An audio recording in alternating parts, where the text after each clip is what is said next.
what a match. It's going to be the climax of the day, the final match.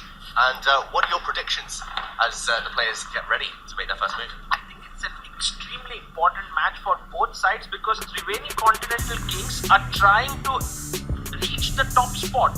They are at number 2 position right now. A win here will make a claim to go to the leaderboard. But for the Ganges Grandmasters, they have lost all their matches. They need to get back here. This is crunch time. This one is going to be really unpredictable as we see the handshake and we're off. And we are off. What? Knight C3? Wow! What is it called? The Dunst opening or what is it? Wow, I don't even know the name of this first move. It's so rare at the top level. Normally you want to fight for the center with pawns.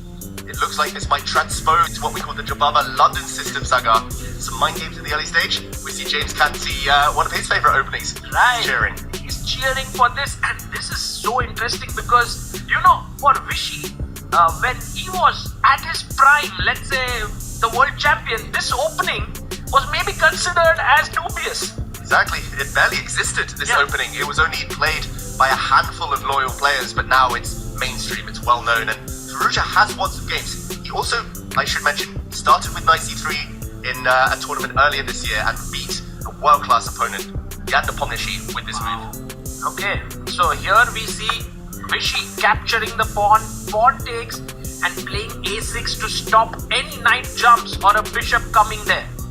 Yeah, a great move. There was a threat in the position. In the meantime, though, Black is slightly falling behind in development, so I would expect a knight or bishop to be developed. There we go. Trying to fight for the center. Bishop comes out, wins. Pawn comes in and Vishy quickly chops it off. You know, one of the things that I think Anand does really well is that he knows his openings well and he plays them and does not get into problematic positions out of the opening. Yeah, with both colours, right? Yeah. Anand often applies nice pressure with white. He has full control there. With black, rock solid, hard to beat. And interesting clash of styles there.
those knights. I mentioned he loves those knights. He's jumping forward now, but ooh, a bit of nerves as he drops the pawns. And 3 minutes for Vishy, 4 minutes for Alireza. The game has simmed a lot. It can actually, it's still clearly better for white, but maybe Vishy can do the magic with his knight somehow, as David mentions. He needs a miracle with his knights. The problem is the white bishop, even the worst bishops they say are good defenders, the white bishop defends the key pawn. It's also protected itself by that pawn.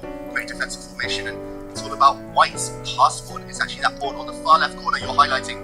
It's got a clear path, a clear run through to the end goal. Might soon become a queen. Right, and for now, Vishy needs to figure out where is his counterplay coming from. Which pawn should he push? And there's no real path. But a few moves ago, he was actually doing quite well. He had some chances here, David, but perhaps this move spoiled it a bit. And maybe he had to get his knight back here and defend it this way, stopping the pawn from coming ahead. Not easy to play those defensive moves. Not easy, especially with 2 minutes on the clock, playing someone as scary as Alireza Firouzja.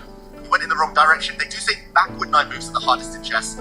Vishy went forward, I think very natural move. But now he realizes there's no good circuit for the black knight, as white threatens to take a second pawn. Oh, Alireza now, look how confident he is. He's even looking away, he's leaning back, 2 extra minutes on the clock.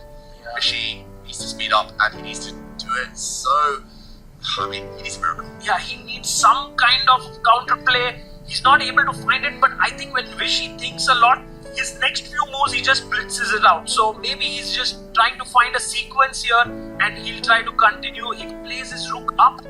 Alireza pushes, he takes the pawn. But you know, black pawn is just too slow. It's there, he has the passer, but look at the white guy. Just 3 moves away from queening. 3 moves away and there's no pieces that can really prevent the promotion of that pawn.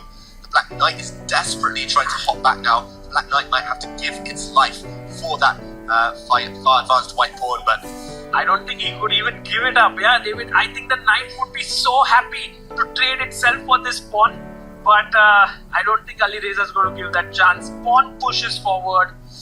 Oh, maybe you can bring your knight back here. maybe you can also give a check with the black knight and take that pawn. Oh but yeah, maybe. But it's not enough, yeah? it's not enough. The black pawns aren't far enough in advance He takes the themselves. bishop. Okay, he takes the bishop. He's trying to get his own rook back and behind pawns. This is good advice, generally. You want rooks behind past pawns. It's the best way of stopping them. But Anand, he's giving a stare down now to Firouzja on the camera. He's looking at him being like, please go straight, please blunder. Make an error. But what's the error here? Is this move a bad move? David, even this works, right? Even this works, and the black rook can slide behind the white king. Come here and then I check you and make a queen. Exactly. It's over. It's over if Firouzja finds the key move. Right, so this is actually going down. He gives a check first. Okay. Next, he's gonna, after the black king moves, he's gonna move the white king forward. He's just going to come up here and then push here. So he resigns. And this was actually a dominating performance by Alireza. Very strong play by him. Already scoring his third win in this tournament out of 4. And he was actually a late inclusion in this tournament. So